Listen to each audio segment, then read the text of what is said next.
Hello and welcome back to the County Chat channel. Today we are continuing on with the previews we've been doing here on the County Chat channel all the way through for every team in the County Championship. We've gone through from last place finishers in 2025 from Division 2 all the way through to the winners of the County Championship in Division 1, and we've got to them. This is the winners of County Championship in Division 1 2025, and that was Nottinghamshire. The Outlaws won the title.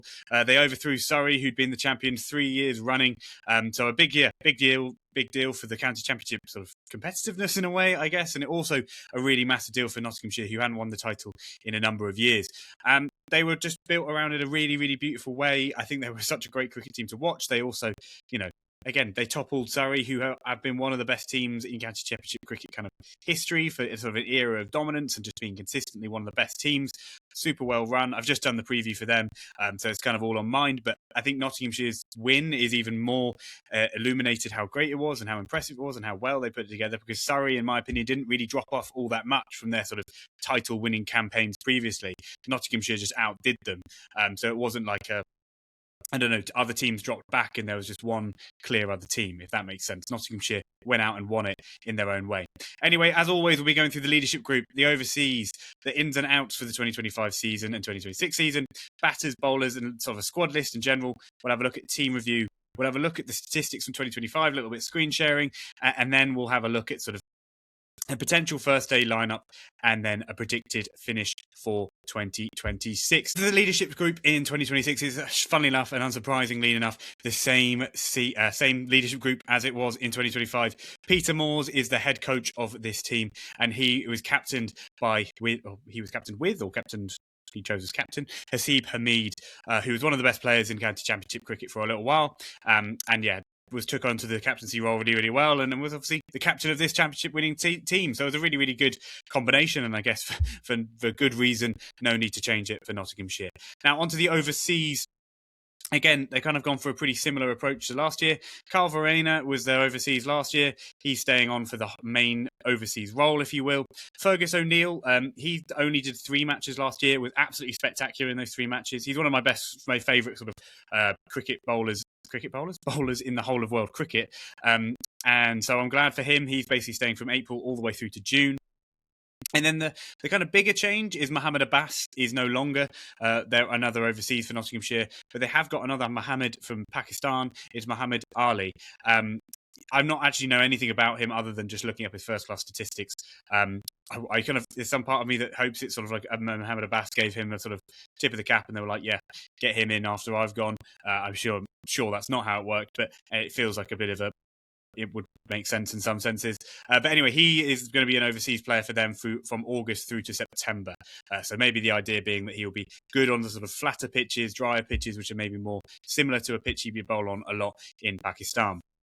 I think he's played a couple of test matches, a couple of ODIs, but has mostly just played domestic first-class cricket out there in Pakistan. For ins, for the 2026 season from 2025, Benny Howell, who is at Hampshire, he's joined, but that is just for T20 cricket, so not massively relevant to county cricket. County championship cricket, I mean. And then George Munsey, he kind of just didn't have a first-class county. He's been a cricketer for Scotland. Not the first time I've done that in the previews. For Scotland for a good while. He's been in their international circuit. Has really, really good averages across all formats. So I guess it's maybe as simple as he just wants to play more red ball cricket, wants to play more first class cricket in general, because I think I saw he'd only played like 4 first class matches, despite like an ODI average in the 40s sort of thing. So all power to him. I hope he does get some good goes throughout the season. And then for outs, they have Calvin Harrison, Matthew Montgomery, and then Sammy King and Dane Shadendorf. Sammy King and Dane Shadendorf both got released from their contracts, unfortunately, whereas Calvin Harrison and Matthew Montgomery had both been loaned to the 2 counties. They've now gone to side for permanently. So Calvin Harrison has gone to side for Northamptonshire and Matthew Montgomery has gone to side for Derbyshire, both of which had like long extended periods at the counties, at those various counties in 2025. As simple as I think they probably rated both of these cricketers really highly. I rate both of these cricketers very, very highly. I think it's as simple as Nottinghamshire were realistic in that their team is really, really good. They're not going to change the team all that much, and there wasn't place for them in either of any of their teams, maybe other than in the one-day cup stuff. But Calvin Harrison and Matthew Montgomery are good enough young cricketers that they deserve to be playing kind of regular first-team cricket. So I think Notts would have seen that and gone, fair enough. on your way, in a sense. Anyway, for the squad list, we've got Ben Duckett, Hasib Hamid, Ben Slater, Carl Verena, George Clark, George Munsey, Jack Haynes, Tom Moores, Freddie McCann, Ben Martindale, Samuel Cicharan, Travis Holland. For bowlers, Brett Hutton, Muhammad Ali, Josh Tongue, Ollie Stone, Dylan Pennington, Farhan Ahmad, Joe Pocklington, Conor McCurr, James Hayes, Byron Hatton-Lowe, Rob Lord, Tom Giles, Francis Moore. All-rounders, Lyndon James, Fergus O'Neill and Liam Patterson-White. It's an excellent squad. It's a very deep and big squad, like often these bigger counties have can do effectively. And I think it's a really well put together squad. And I think you can kind of see that Peter Moores he's been at Nottinghamshire for quite a long time. I think it's the best part of the decade at this point. And you can kind of understand and see over the course of time and period of time that Tom Moores kind of has Peter Moores, has filled this team out in a way that kind of, I think maybe is the way he views cricket in a large sense, and having that depth and that real ability to change the lineup. And I think it just worked super well in 2025, and I think it will continue to work because I can't see how this team's going to get worse in many ways. But anyway, going on to the team review for 2025. Nottinghamshire were the standard for county championship cricket in 2025. I mean, when you win the league, that's kind of the nature. They played kind of both and to me, an exciting brand of cricket whilst also looking sort of dominant throughout the year, which I think is quite a tricky thing to do in a way. Maybe they were just exciting because in a sense they were just like another team dominating who maybe weren't Surrey. And I've mentioned this in the Surrey preview, but I think Surrey have the kind of effect because of how dominant they've been. The kind of Nottinghamshire just appearing and being a real obvious title contender was quite an exciting thing just in and of itself. So maybe that's a bit of what I'm conflating there. Notts had sort of both a core group of players that set the tone throughout the year, but also were willing to sort of rotate around them to fit the needs of the conditions. And that in a league structure across the whole of a summer where it starts in April and ends in September is a surefire way to do really, really well. It's what Surrey do. It's what good county championship teams do, is being very adaptable, very, very willing to change, whilst also having core players who kind of are through the season, have that kind of team ethos, all of those things that kind of elite performing sports teams need. And that kind of combination, I think, was a winning combination. Well, obviously was a winning combination for Nottinghamshire. And I think it's a really simple way to look at county cricket and maybe cricket in a general sense is what is going to be the thing that win this match right now. And I think it's, not to get lost in the England stuff at the moment, but I think England, it's something which has been a weakness of England for quite a long time, is they're really not very good at being present. And I think that's what was like Nottinghamshire's great strength, is just being like, what's this match doing? What's this pitch doing? What are the overheads saying for the next 4 days? And then now we'll pick their lineup, not going, he had a really good game last game, or we really want to keep that combination going. And of course, there's an element of that as well, but there's a good element of combination and sort of changing. As I say, they kind of won in both ways, and they've won difficult games. They won close matches. They didn't, bottle it at any point. They stayed firm, and that was most obviously shown against Surrey. But they also rolled teams. Teams who came to play Nottinghamshire and just weren't ready for it, they absolutely smashed. I mean, I know, for example, I always use Sussex because it's often the team I've watched and seen this happen. But, Sussex went up against them and just were battered. And because Nottinghamshire just had another level and Sussex couldn't get up to that level, and it was kind of it.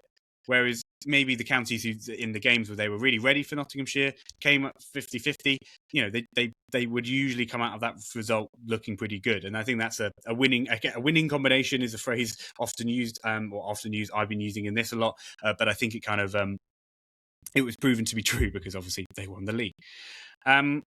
Nottinghamshire sort of dominance in the season, I think, was built around their seam attack. I think they had the best seam attack in the country. They had two excellent overseas in that capacity especially to begin the year, with Fergus O'Neill and Mohamed Abbas. And then alongside some domestic talent of Brett Hutton, Dylan Pennington, Josh Tongue, and an all-rounder in Lyndon James. The bowling had a real ferocity to it. I mean, you've got some real, skillful bowlers in Hutton and O'Neill and Abbas, but then Tongue and Pennington are proper quick bowlers, get you unsettled. So that is a kind of, again, wide. They had bowlers who kind of could fit every angle, and they did really well. And then on pitches which weren't doing as much through the summer, that extra pace, which is kind of what, again, Rob Key's massive thing had been, did pay off because people like Pennington and Tongue could get those wickets in those difficult games to win effectively. Their batting was also, funny enough, again, for a county championship winning team, their batting was also up there with one of the best batting lineups in 2025. Slater and Hamid both passed 1,000 runs as openers, which is, again, I'm sure it's happened a lot, but it is that is a rarity in and of itself. 2 excellent seasons by both your opening batters, and then basically all their batters from 3 to 7, or who throughout the season would have batted from 3 to 7.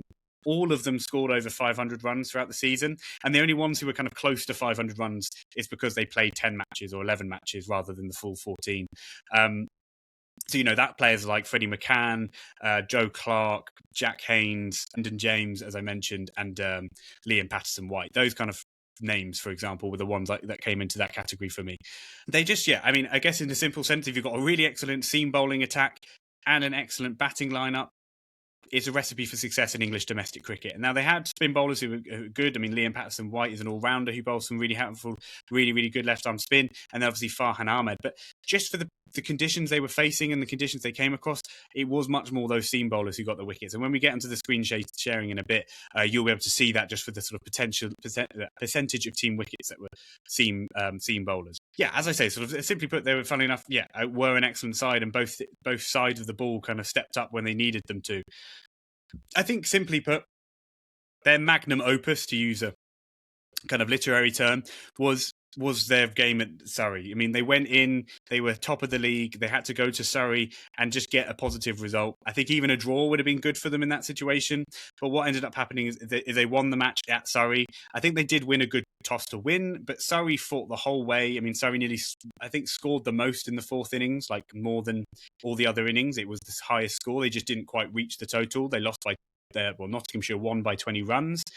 And I think that win at the Oval was real, like almost symbolic, I think would be the right word in a way, because I think it proved that Nottinghamshire had been the best team all that year, and then they had to go play the champions at their home patch, and they beat them. And I think that was a big moment. And I think if you were a Nottinghamshire fan and or a fan who was maybe wanting Nottinghamshire to win the title, to be blankly honest with me, it was like, oh, wow, okay, this team are really about it. And I think anyone who was paying attention to the county championship season that season would have had that same thought of being like, well, they're doing well, but if they lose to Surrey at home, then Surrey will probably go to Hampshire and win, and Notts will maybe not fall apart, but, not quite beat Nottinghamshire. But when Nottinghamshire won that game, it was kind of like all they had to do was get a certain number of bonus points in their final game, and that was the title wrapped up. And again, going back to Surrey quickly, is it, Surrey were excellent champions, as in like defending their title. Like in any other year, they would have been worthy winners of another title. It's not that Surrey dropped off massively and then Notts were just like left and that were an obvious champion. Like Surrey was still pretty much to their level. I think their bowling dropped off a touch, but that's the only thing. Whereas Nottinghamshire just outdid them in all facets and won the title as worthy winners. Yeah, I think I enjoyed the idea of the Notts Outlaws. Of course, the sort of famous Robin Hood, steal from the rich, give to the poor. They outdid the richest county in England, and so the Outlaws did the stealing from the rich. I don't know. Maybe there's something in that, but also poorly delivered if there was. But anyway, Nottinghamshire won the title in 2025, and they'll be looking as if 2026 will be a thing that they can go and repeat it. Obviously, they have the added pressure of something that Surrey have got very used to, of having that sort of champion, that target on their back. And I think that is a thing in any sport you see with a new title-winning team, is can they deal with the fact that now everyone who's going to go to Trent Bridge or host them wherever they may go and play are like, these are the winners from last year, so we've got to be our best, if not. So if Nottinghamshire aren't at their best for 14 matches, you're going to see a lot more losses than you did in the 2025 season, where maybe it was a bit more of a surprise. Anyway, moving on from the team review, we'll now get onto the standout players for 2025 and the potential star performer for 2026. Now, the standout player actually came similar to the Surrey one, where there was a batter who was really, really, really excellent, one of the best in the division, and then an all-rounder who maybe had a less obviously noteworthy season, but had an excellent season. Now, in Surrey, I went for the all-rounder. For this Nottinghamshire one, I'm going for the batter. It's partly also because he's the captain, but Haseeb Hameed is my standout player for 2025. He had a ridiculous year with the bat. Scored 1,258 runs at an average of 66, strike rate of 58, which doesn't mean much, but for someone like him, he's not known for his maybe being a bit more of an aggressive opener, and he kind of just set the tone. And again, being the captain, he had this temperament around him. If you've not watched any of my content around sort of the England team, I'm a huge proponent of Haseeb Hameed coming in for Zach Crawley in that opening batter role. So in some senses, I kind of hope that he doesn't have a good season for Nottinghamshire this year in the sense of like he can't play for them because he's playing Test match cricket. I don't think that's going to be the case, unfortunately. But I think he has everything to be not only a future England cricketer again, because he's already been a Test match cap player, but to be a future England captain. Because at the end of the day, he's just gone and again been the captain of a Nottinghamshire team who just beat one of the most dominant Surrey teams to a title, like possibly one of the most dominant Surrey teams sort of ever. So I think he should be given the respect that he deserves, and I don't think he is being given. Personally, I don't think he's been got the respect he deserves from this season that's just gone by. I mean, he's also in the years before this been putting together 1,000-run-ish seasons kind of consistently. Then he's been taking over the captaincy maybe the last 2 years, and in the second or third year he was the captain, they've won the league. So I think he should be, talked of a lot in that role and in that position. But I don't know if he has been because, well, the blind loyalty to Zach Crawley. And again, without getting lost in any kind of different kind of rant, but I think Haseeb Hameed is vastly underrated as an England cricketer or a potential England cricketer, and his season in 2025 needs to be given the respect it deserves, quite frankly. And I think his captaincy as well needs to be given the respect it deserves for bringing this Nottinghamshire team to a title, because they were a very good team, to instill the belief, to instill that winning mentality, and all of the things that come with being a captain. And tactically, of course, there's so much to do with tactics in cricket. I think he needs to get more respect. And maybe that's me being a bit hyperbolic, but I think that's the way I look at it with Haseeb Hameed. So my stand-up player for 2025 is Haseeb Hameed.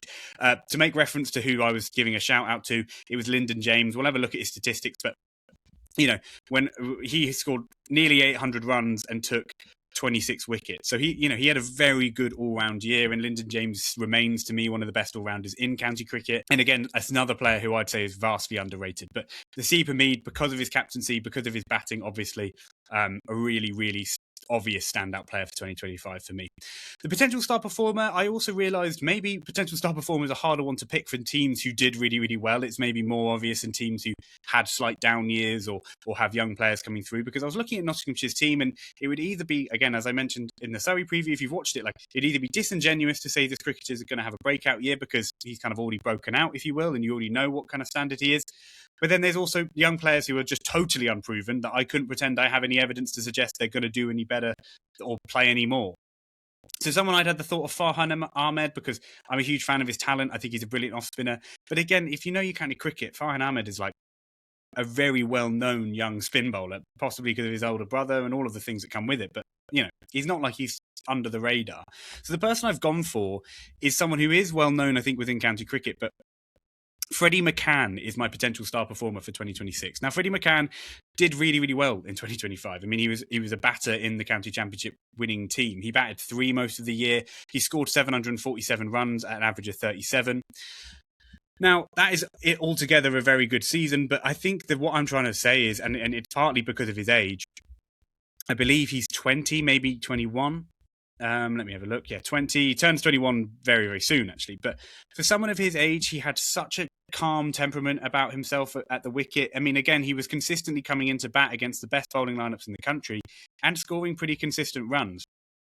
Now, all that being said, around his batting, I can see him pushing on to being an 1,000-run batter in the county championship very, very soon, and possibly as soon as this year. The thing that kind of snuck out to me that I thought was like, oh, that's a cheeky thing to realise, is that he bowled 59 overs last year, so very much like a batter who would occasionally be brought on. But he was very effective when he did. He had 6 wickets at an average of 29 and an economy of 2.9. So, like, that is, in a sense, kind of just a little bit of an added value. Like if he can suddenly become a bowler who gets you 10 to 15 wickets a year, whilst also being a batter who gets you 800 to 1,000 runs a year, again, you're talking about some real top level value from a very, very young cricketer. I mean, the man's not even past 21 yet in age. You can't legally drink in the US, and he's already having like excellent seasons in the county championship for one of the best county cricket teams. I think he's already averaged high. His average is already high 30s across 2 or 3 years. He's had pretty much fully in the team, and also, he's scored plenty of runs in that time. He's probably in his career around 1.5 thousand runs. So he's my potential star performer for 2026. Is Freddie McCann, an excellent cricketer, and I think it will be a big surprise to me if he doesn't just continue on a trajectory of excellence throughout his career. Now, it's time to move on to the sort of sharing the screen element of these videos, whereby, so having a look at the batting, a couple of guys at the top there, Ishan Kishan, overseas, came over for a couple of matches, obviously did pretty well, a couple of 50-plus scores. Matthew Montgomery, the guy who's gone off to Derbyshire, as I mentioned, I think he's going to do excellently at Derbyshire, and I mentioned that at length in Derbyshire's preview.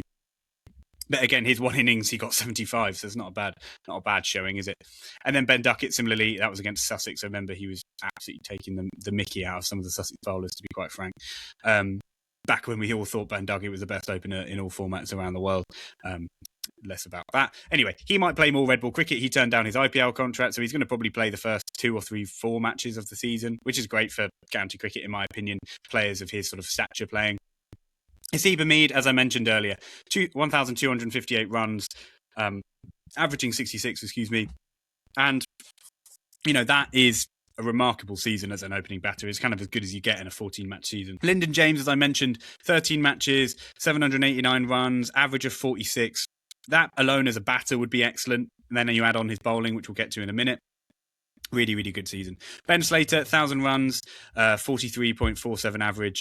An excellent cricketer, excellent opening batter. It's kind of a perfect partner to me for Haseeb Hameed. He's left-handed. They kind of just suit each other's cricket batting very well. They bat quite similarly in tempo and all of those sort of things. And it was very wholesome. I think Haseeb Hameed turned down a run at the end of the season, and Ben Slater scored the winning runs to get him that even 1,000. If you're wondering why he kind of ended on exactly 1,000, I mean, that can also just happen, but it's unlikely.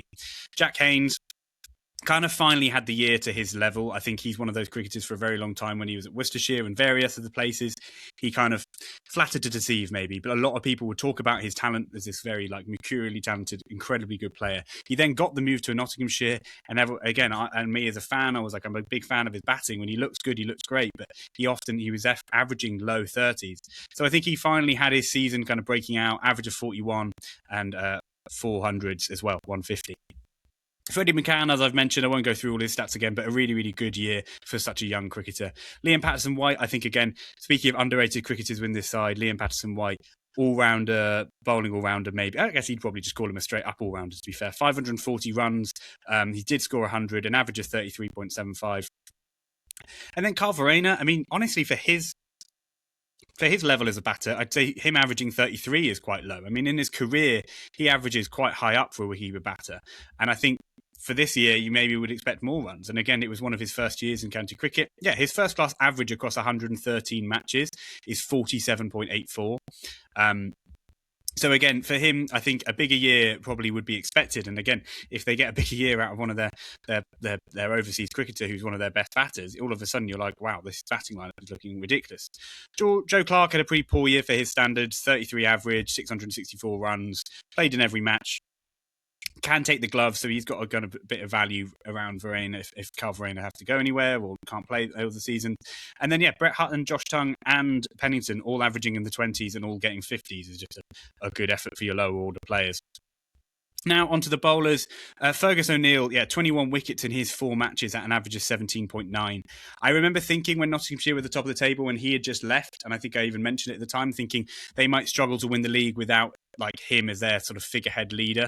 But the thing is all their kind of domestic bowlers and Mohammed Abbas continued throughout the season, just kept bowling to that same standard. I mean, look at these numbers. Look how low these averages are. Mohammed Abbas, 32 wickets at an average of 21. Josh Tongue, 31 wickets at an average of 22. Brett Hutton, 38 wickets at an average of 26. Dylan Pennington, 28 wickets at an average of 30. Lyndon James, 26 wickets at 35. Patterson-White, 26 wickets at 36. So you could just kind of see there was just a real depth of wicket takers throughout Nottinghamshire's lineup, and that's why I was saying that their bowling was just such a strength.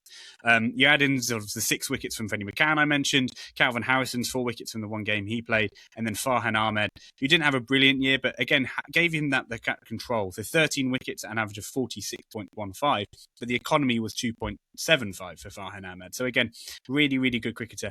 And they didn't have to rely on very much. So the bowling did stay healthy, and I think that's a big thing. And going into Nottinghamshire's season in 2025, that was actually the thing that drew me back from pushing them further up the table when I was doing the same thing last year. And how I wish I had just looked past their injuries, because I think I remember saying all of Hutton, Pennington and Tongue have had injury history, and I was like, well, as soon as you get through them, then you've got some really unproven bowlers. And I think that still remains to be true, but none of them got injured, really. I mean, I think Hutton had a brief injury spell and maybe Pennington as well. But kind of the rest of them all, it was more due to England selections or whatever it might have been that players like Tongue and whomever moved and went and came and went. So anyway, Nottinghamshire's bowling, as I mentioned, all you have to do if you know your cricket and know your stats, like looking at all those wickets and looking at those low averages, that's going to lead you to being a pretty consistently dominant team. So if you look at those kind of bowling lineups, the kind of clear thing to me would be that they compared to Surrey, maybe that those Nottinghamshire bowlers just there was a bit more depth in wickets, a bit more depth and ability to get wickets on different kind of pitches, maybe as well. But again, this is kind of picking between probably the two best within the country. But Nottinghamshire just had that extra depth, and to be honest, if you look at the statistics compared to the two teams as well, you'd probably say that Nottinghamshire had really more depth through their batting, maybe more runs throughout the order. And again, a few more cricketers who maybe came and went and scored quite a few runs during their time sort of playing for Nottinghamshire in that season. I mean, at the end of the day, I don't think Surrey lost their fourth title, if that makes sense. I think Nottinghamshire went out and won it. I think in any other year, Surrey would be a really good champion, but I think Nottinghamshire were just a better side throughout the year and got their just desserts in winning the league. So, congratulations to Nottingham, obviously, firstly, but, they're just the general sentiment behind their title-winning season, just a generally great team. Anyway, last bit of screen sharing we'll do here on the County Championship for the previews for 2026, which feels, for me, almost a bit surreal, but having a look at the potential first day lineup and the predicted 2026 finish. Now, I'm going to sort of address the elephant in the room, if you will. Predicted 2026 finish. If you watched the Surrey one, you'll have known that this would be coming, but I've got Nottinghamshire finishing in second place. Now, it's not really a sort of an indictment on Nottinghamshire per se. I think it's more of me being almost sort of scared of Surrey in another kind of sense. I just see Surrey having a kind of revenge year. I think their team is deep and good. But I think having now done the Nottinghamshire preview, kind of obviously after the Surrey preview, in which I'd already made that prediction, I kind of can see how close I think it's going to be. And I think Nottinghamshire and Surrey have remained at the kind of a level above maybe every other county, if you ask me. I would say Essex can pull themselves into that race, as I mentioned during the Essex preview. But again, I see Notts and Surrey as a kind of clear 1 and 2. I think it's going to come down really, really close. I think it's going to be a really, really good season. And I think these two teams are really, really excellent. So I think it sort of comes to that as much as anything. But anyway, not without lingering on the 2026 finish too much, because second place is still an excellent season. And this is the team that I think will go around doing it. As the openers, Hasib Hamid and Ben Slater. Hamid, obviously, is captain. As I mentioned earlier, the two batters both passed 1,000 runs during the season. It's an incredibly impressive feat, and they remain one of the best opening partnerships in county cricket. Then I've got Ben Duckett in this lineup at 3, because obviously he opens for England, but I don't think they'd break up that Slater and Hamid partnership. And I think in that one game he played during the summer against Sussex, I think he did bat in 3. It kind of makes sense just to slot him in there. And when he was scoring runs for Nottinghamshire kind of before his England call-up, which feels a long time ago now, again, I'm pretty sure he was doing a lot of that from number 3. Freddie McCann, as I mentioned, the potential star performer for 2026. I just see him going on. He's 20. He's only getting old. He's only getting older and sort of closer to the sort of batting prime, if you will, which you'd have to say is your mid to late 20s. So he's for a guy who's 20 and in his sort of age 20 season and his age 19 season has averaged above 35. There's only positive places to go with there. Jack Haynes, 5. Again, as I mentioned in the statistics stuff, I think he just finally had his big year, and I think he will continue that. I think his quality has always been put up at a very high level, and I think he is living up to that now. Carl Verheyen, again, as I mentioned in the statistics, I think he had a sort of he could have a better year. I don't think he had the best year he could possibly have for Nottinghamshire. He averages 47 in red ball cricket, so he's a remarkable player. Lyndon James, I think, is one of the best all-rounders in county cricket. He'll be in at 7 or around then, sort of no doubt about it. Fergus O'Neill at 8, again, excellent cricketer, one of my favourite cricketers sort of in world cricket, just full stop, probably because he hasn't played for Australia yet, but he is excellent. He was a brilliant part of Nottinghamshire's sort of early season success last year, and he's going to be around for longer. So again, only a recipe for success there for Notts. Brett Hutton, again, one of my favourite kind of bowlers in county cricket, had a great year, missed a few games with injury. So again, if he can keep a totally keen bill of health, that will be a big part for the county. Pennington, that rapid fast bowler, can really get that high bounce as well from his release angle, and a great bowler for Notts, and I think he's only getting better. Josh Tongue, showed his quality throughout the winter in Australia, but again, the signs were there last year with how well he bowled. the people I've got in the kind of replacement places, if you will, Farhan Ahmed will play plenty throughout the summer, especially towards the back end of it. Liam Patterson-White to kind of do the other spinner. He'll also play plenty of cricket. It's even possible, I think Liam Patterson-White may play in this team, but I just think for the start of the season, they might go with just a full seam attack. And then again, Freddie McCann's sort of spin option, as I mentioned in his potential star performer case, is all more kind of illuminated by the fact that maybe if they went without a Farhan Ahmed or a Liam Patterson-White, that Freddie McCann's spin could be a bit bigger of an option. And then lastly, I've got George Munsey and Joe Clark here. Joe Clark is good enough to be in this 11. I just think if they've got Ben Duckett, he kind of drops out. But then again, George Munsey could kind of take that place because Verena is the wicketkeeper and Joe Clark isn't that wicketkeeper. So, interesting to see how that plays out through the season. Both will get plenty of game time, I'm sure, throughout the year. So anyway, that's the kind of we'll do with the screen sharing for now, and that's it for the previews in 2026. I hope you've enjoyed them. I really appreciate anyone who's watched all of them. That's a really good effort, firstly, but thank you so much. Drop a like, a comment, a subscribe if you're on YouTube. On YouTube, all the other previews will probably be popping up round about now on either side of my shoulders, the Division 2 ones and the Division 1 ones. And then keep if you really enjoyed these previews, keep an eye out for the County Chat content that's coming. We've got lots of different kind of ideas coming, some bigger videos coming in essence, and we're going to have a few sort of different content type throughout the summer in general. I hope you really, really enjoyed. I really, really appreciate all the support and the comments and all the new viewers who have been watching these videos over the last few weeks. I really do appreciate it. Anyway, if you're watching this at the start of your day, I hope you have a great day. If you're watching at the end of the day, I hope you had a great day. I've been the County Chat. Thank you so much for watching. Again, drop a follow, subscribe, a rating, wherever you might be. Thank you so much for watching. I really do appreciate it. And I'll see you all very, very soon.